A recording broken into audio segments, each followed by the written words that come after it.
Alright, in this video we're gonna address how you go about creating hands, and again this is in conjunction with the other videos as far as the head and the body. So common practice usually to create things separately and then just kind of bring them together and attach them and you know, then weld them properly. So this instance, this is a separate file from my body, my head, and I'm just I want to be concerned about the right shape and definition for my hand, and then I'm going to bring this all together into into a body file and combine everything together and attach it. So the way that I'm going to go about this is that I'm going to model one finger, alright, and then based on that finger I'm just going to duplicate them and shape them into what the other fingers are doing, including the thumb, and then based on that geometry I'm going to combine them and start creating geometry that's going to allow me to build the hand and the palm. So to create a finger, again, pretty simple. This one you can actually start from a primitive. It's just a lot easier, so I'm just going to use a cube. I'm going to draw it here in a perspective. Alright, and again, you could also try and have a little bit more reference than here. Just using this to kind of have the right shape of the finger. So you can set up image planes just the way you would for a body or a head. But again, I'm just going to use this one as reference for the shape. So we want to add a couple of subdivisions here. So let's go into a transparent mode. We need to add again loops around where the joints areas are going to be. Maybe a loop here that's going to allow us to create the nail, and just a couple loops that are going to help us with kind of defining the round shape of the finger. So by using the insert edge loop tool, again, I usually want to stick to at least 3 loops for them to deform correctly. Alright, I want to add another one here for the nail. Okay, and then I want to add another loop here in the middle and going through the middle this way as well, to create a little bit of, to be able to create a little bit of curvature. But before I do that, I would probably move this edge first, because again, fingers usually have kind of like a round shape going up like this. So if I were to move this edge after I create the division, you know, this edge would kind of stay in place and create somewhat of a weird shape going on here. So I just get in the habit of kind of moving this first and then adding that division. So another insert edge loop tool. So one right here in the middle, one right here, and again I want to use those loops that I just created to kind of create a little bit more curvature. And again, just to see what it's doing, just make sure go into kind of like a smooth mode. Alright. Another thing that you can do at this point is get rid of these back faces. Alright, because this is the gap that's going to be connecting to the palm and the top of the hand. So again, I probably want to take these edges right here and just kind of scale them a little bit, create a little bit of a curvature for my finger here. Okay. Same with this.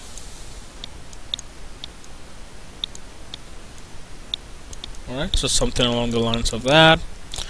Also, at this point also you could also take advantage of the geometry and start shaping the fingers a little bit. Alright, so again, that's the fault of that joint. Same with this one. Alright, and same thing up here. this is where the joint would be, so it's probably a little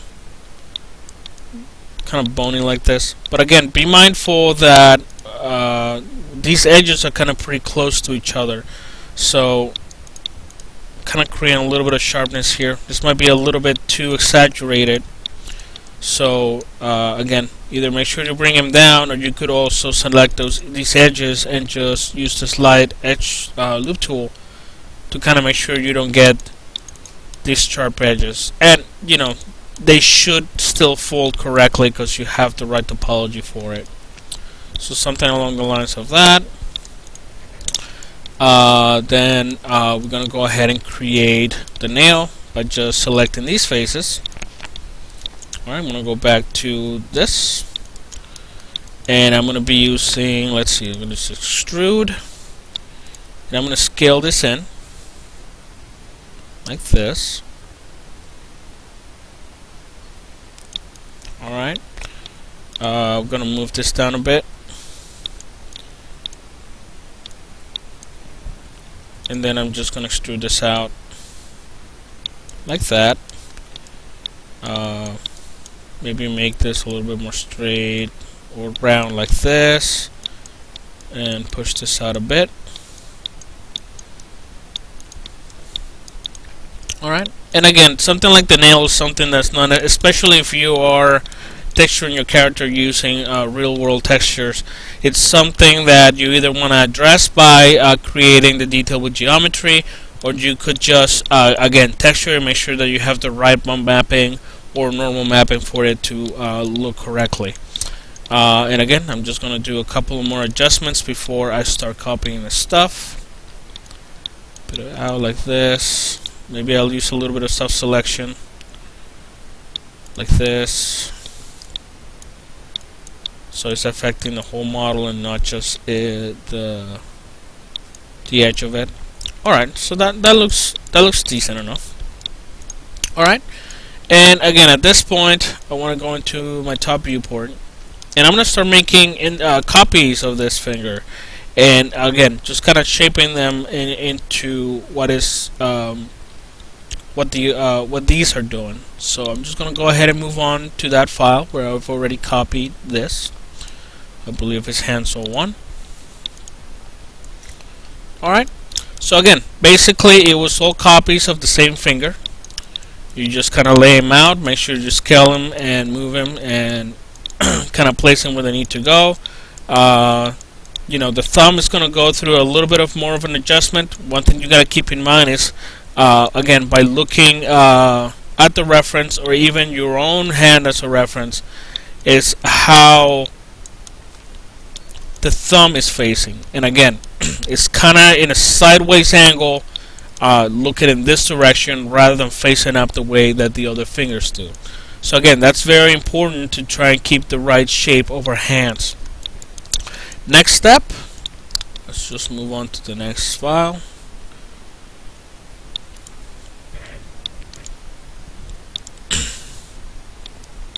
Alright, so once you have your thumb, and again I gotta get rid of a little bit of geometry here. It's just a matter of start kind of bridging some of this geometry. So again, I want to have this little bit of a gap because we have the little bit of a gap in our fingers. Sometimes what people do is, rather than having this little bit of a gap, they actually just go in there and have like a V shape between their fingers.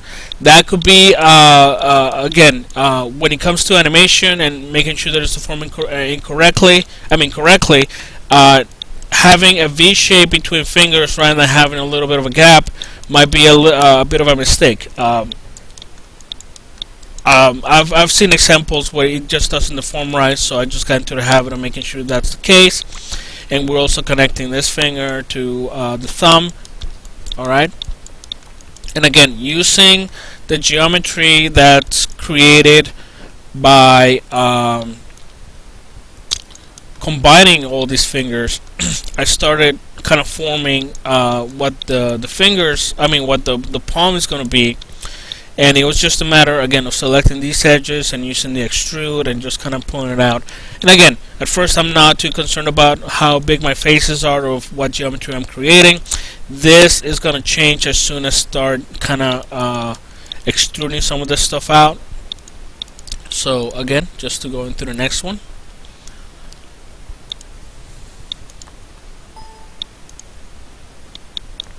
Alright, and in this one, again, you can see that the, again, I'm going to have a couple of triangles here. Again, it's okay as long as they're not doing anything weird to my geometry, okay? And again, trying to keep them to a minimum here. Sometimes there's just no way to kind of keep your geometry to a minimum unless you have a couple of triangles. Alright, but again, notice that what ended up happening here is that I extruded the faces from along these lines, and these vertices right here were collapsed together. I used merge to center, and that's how I ended up getting this. Alright, and again, I need to keep in mind that the arm that I created for my body it doesn't have as many polygons as I have here, so I need to figure out ways to reducing my geometry. Again, one of those ways is by having a couple of triangles, and again, that's not the most ideal way, but you know, you're gonna need to have some here and there. And again, another way that you can go about this is actually by creating four-sided polygons by using the edges of three faces. And again, allow me to demonstrate how this works. And again, I'll probably try and do this into in a orthographic. All right. So we have three faces like this. All right. Then I'm going to, and again, I want to make sure that I don't have my self-selection on for this. All right. I'm going to form three faces by moving these vertices around. All right. So again, notice that by moving these vertices around, now I've created a three-face gap that I can actually turn into a four-sided polygon. So I'm going to go in here, I can extrude this, and then I can go into the merge vertex tool and just weld these together. Alright, so again, notice that I went from having three polygons to one polygon in one trick. And I can actually do the same with the rest of my geometry here. So again, just kind of arranging this in this manner. So I got three-sided polygon, three sides right here. Alright, and again, it's just a matter of taking this, extruding, or you know, you can also bridge that if you want to.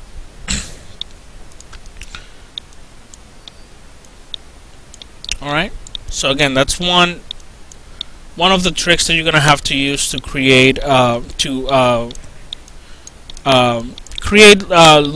topology for your model if you need to reduce it without having to add so many triangles. And again, triangles are gonna happen. Just gotta make sure that they're not deforming your geometry in a weird way, and you know, trying to keep them to a minimum. So let me just move on to the next file here.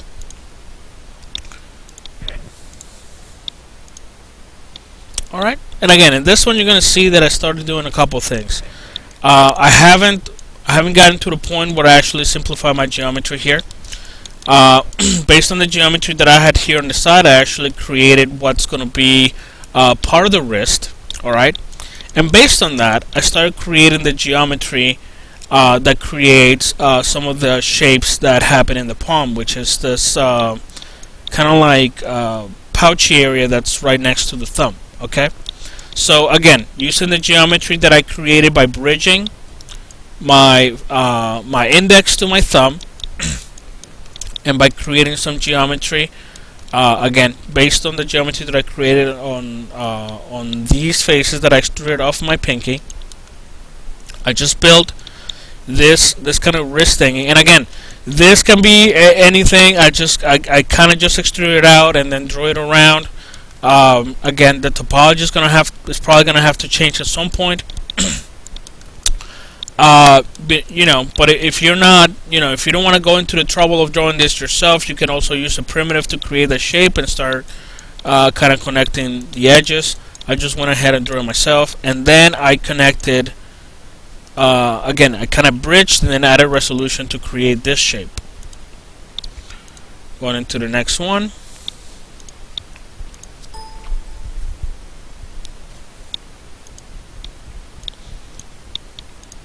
Alright, and not much of a difference here. Not sure why I saved that one, but let's just go to 6.